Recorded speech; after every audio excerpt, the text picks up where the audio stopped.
Tales from the Archives, Volume 1. The official anthology of the Ministry of Peculiar Occurrences.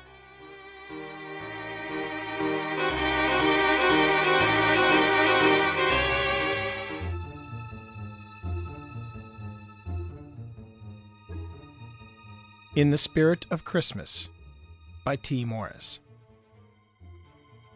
Christmas, 1895.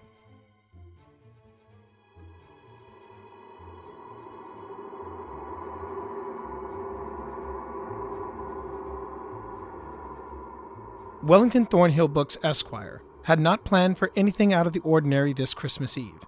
His agenda called for a candlelight service at his church, a special treat of goose for Archimedes when he got home, and then to bed, rising the next morning to a day of progress on his current work.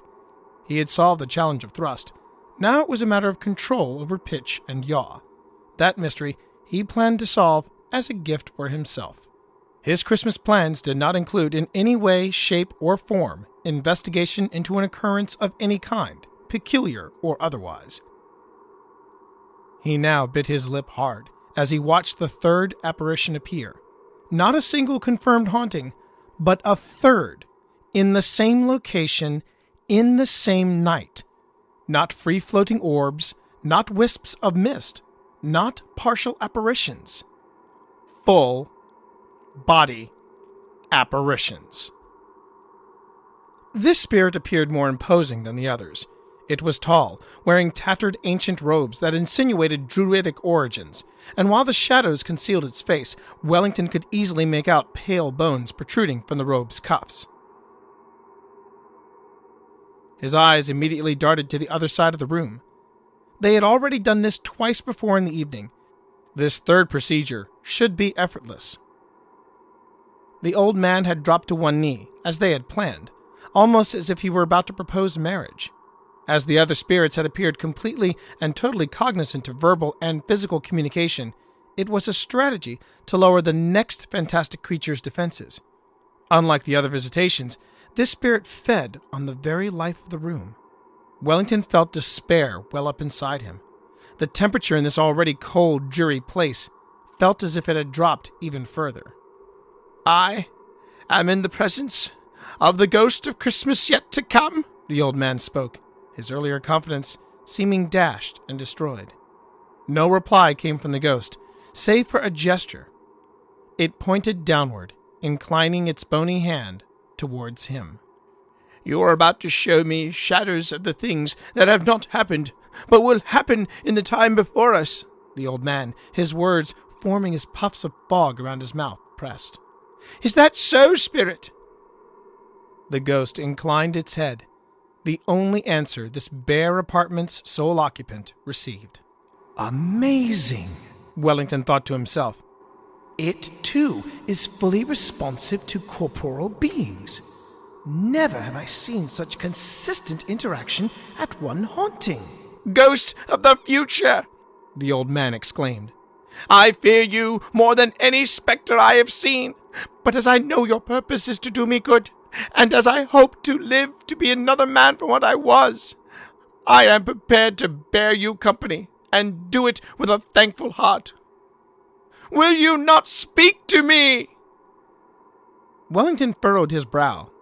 "Laying it on a bit thick, aren't you?" The spectre gave no reply, but extended its hand straight before them.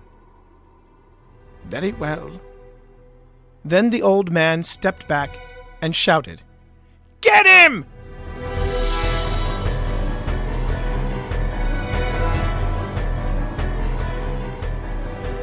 Eliza pushed back the curtain that had concealed her and threw back the switch on the Tesla McTeague Fitzroy Paraphysical Containment Rifle. Or as the three inventors had nicknamed it, the Phantom Confounder.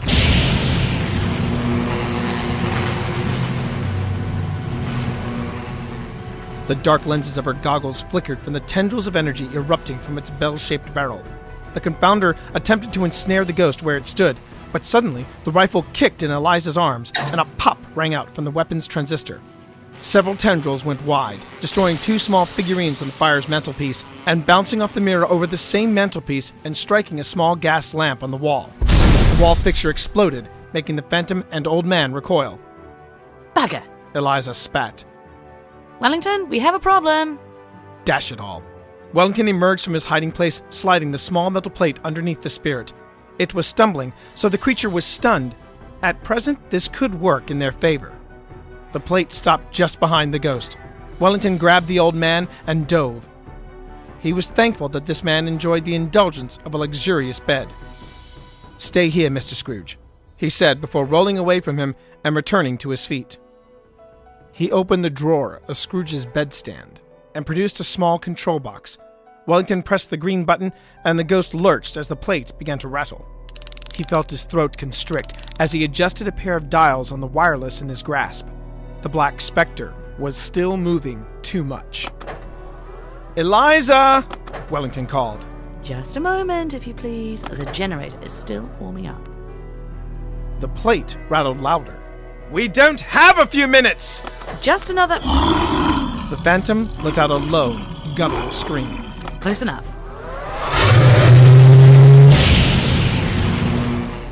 The confounder exploded in a brilliant flash, pure energy whipping and wrapping around the ghost of Christmas yet to come. Back at me, strong. Muttered Eliza. "Hold him there!" Wellington said as he adjusted the settings on his controls. "And I've got him!" His thumb lifted the guard on the red switch and flipped it to the open position. The metal plate split, revealing a dark mass that churned and bubbled underneath the ghost. Eliza shut down the confounder as the shadows reached up, grabbing hold of the phantom. Its struggle now grew frantic, but Wellington knew the portal's pull would not falter. The creature gave one final reach before surrendering to the great maw underneath him.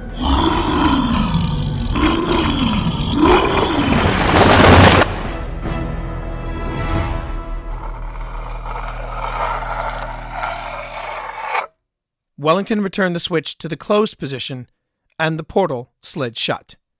He took a deep breath and afforded a smile. 3 spirits, 3 captures. Not bad for one evening. Apart from a momentary cock-up, that went rather well, I thought. Eliza said, breaking the silence. "Yes," Wellington replied, motioning to the massive device now resting across her shoulders. "About that." I think it was that second ghost. Did you see the size of him? She motioned with her head to the confounder. I think its calibration might have been thrown off. I'll make sure to check it when we get back to the office. Her smile, he always thought, was quite disarming. It was made even more so when she lifted her tinted goggles and rested them across her forehead. The soot and grime from the confounder had darkened and stained her face, save for a small band of pale white skin across her eyes. He was about to comment when he heard a soft scratching coming from the bed where he had left Ebenezer Scrooge. Wellington turned to find Scrooge muttering something to himself and then quickly making notations on a small piece of parchment. "Mr. Scrooge," Wellington began, "are you well?" "As well as can be expected," Scrooge returned, his eyes noting the parchment as he turned back to the two of them. "I would have been asleep hours ago had we not tonight to contend with." Well now, Mr. Scrooge, no need to worry, Eliza said. You can sleep most soundly now, thanks to the ministry. "Of that I have no doubt." Scrooge's eyes looked at both of them, his mouth stretching into a thin frown. "Though I still have no inkling exactly what ministry you serve." He glanced at the parchment and then presented it to Wellington. "And now, your bill."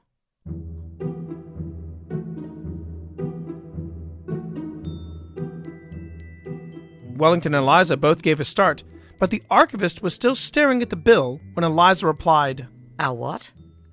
"For damages to my estate." Scrooge motioned to the scorched mirror over the fireplace and the destroyed gas lamp.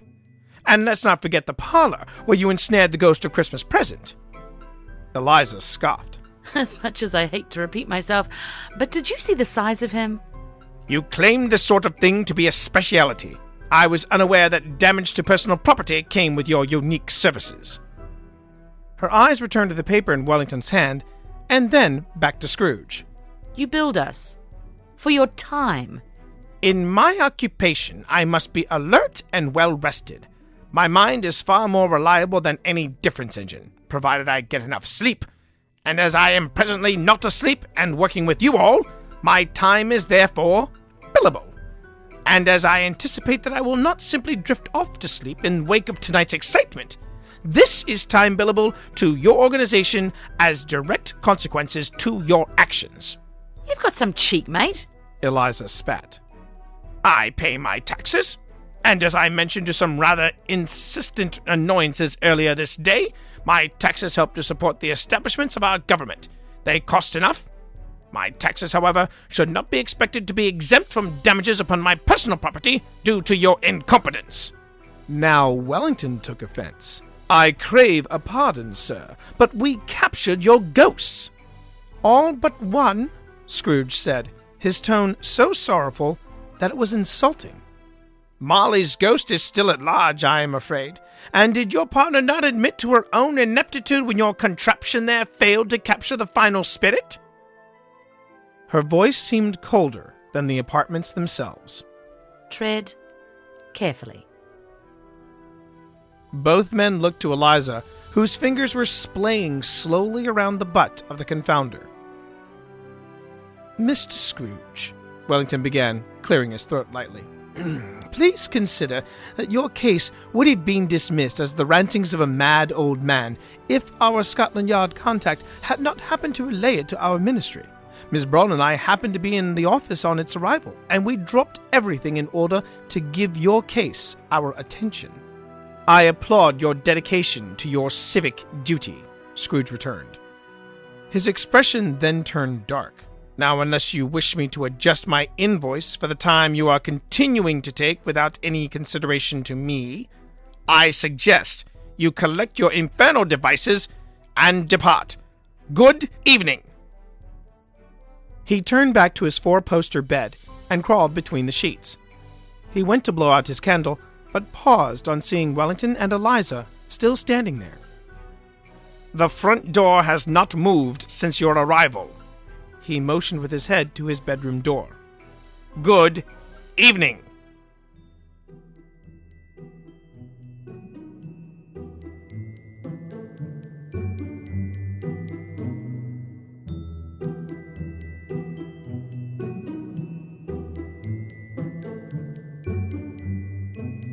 Eliza's grumbling was the only sound Wellington could hear as they saw themselves out of the dark, dreary apartments. It had just started to snow, meaning that even with their efforts to bundle against the elements, a long, cold walk home stretched before them. Wellington checked his watch and saw it was just past midnight. How these spirits could alter time would have been something he would have loved to investigate. Could Scrooge's apartments have been constructed at some sort of temporal convergence point? His thoughts were scattered by Eliza, the bulk of her confounder looking rather odd against her heavy fur coat. Jolly nice. I have to walk home, I suppose, after carrying out our civic duty. It seems that way, Wellington muttered. She looked back up to the window that remained lit softly, and then winked into darkness.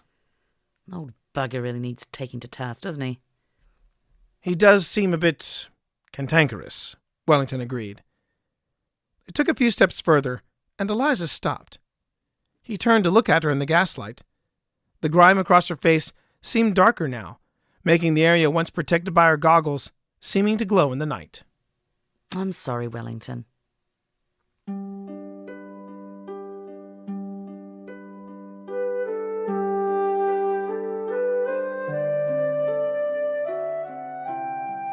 Tonight was truly a night of surprises. I'm sorry, Miss Braun? Welly, I know you probably had other plans for Christmas. Perhaps a fine dinner with family or some such. But I was quite happy to have this case appear in the pneumatic system when it did. Well, of course you did. It was a chance to return to the field as you I had... did not look forward to another Christmas alone. His brow furrowed. Hugh, the vivacious Eliza D. Braun, alone at Christmas? Christmas is a time for family, and my own is... Her voice trailed off, and now, with a pronounced clean skin around her eyes, the tears welling in there were evident. Wellington felt a warmth swell in his chest. Eliza had been insistent on him joining her on this case, but not to return to the life of a field agent. She wanted to spend Christmas with family. Instead, she chose to spend Christmas with the next best thing. "I'm flattered, Miss Braun." And he truly was. Tonight had been a delightful Christmas gift. He then looked around himself and realized, "Oh, dash it all. I forgot the portal plate at Scrooge's." Better go get it then. Eliza said, sniffling a bit. I'll wait for you here. Wellington took a quick step back to the detestable man's apartments, but stopped. He looked over to the wireless controller slung over his shoulder, looked back at Eliza, and then back towards Scrooge's. "You know, Miss Braun," Wellington said, a smile forming across his face, "wireless telegraphy is an amazing technology of our age. Before it, we would have to be tethered to devices in order to make them work." Eliza inclined her head to one side. Yes? She said plainly. And your point? "With wireless advances, we can now operate devices of all sorts." And he flipped the safety up on the portal plate switch. "From great distances." His thumb pushed the portal plate switch to open, and only a few seconds later,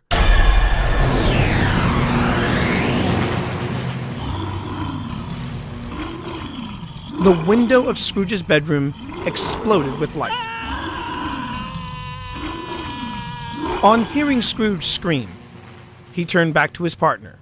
Mr. Scrooge said his time was valuable, so now he can take them all at once and have it over, yes? Eliza glanced at the brilliant, frantic display erupting from Scrooge's window, then looked back to Wellington. Alice will be off for the day, but I know a butcher who usually has a nice bit of New Zealand lamb. If you are available for Christmas dinner, Wellington, would you care to enjoy the holiday with a touch of Aotearoa? Wellington smiled. "I would be delighted." He extended his arm to her, and with his wireless controller slung over his shoulder and her confounder resting on her shoulder, the two walked into the night, leaving fresh tracks in the gathering snow around them.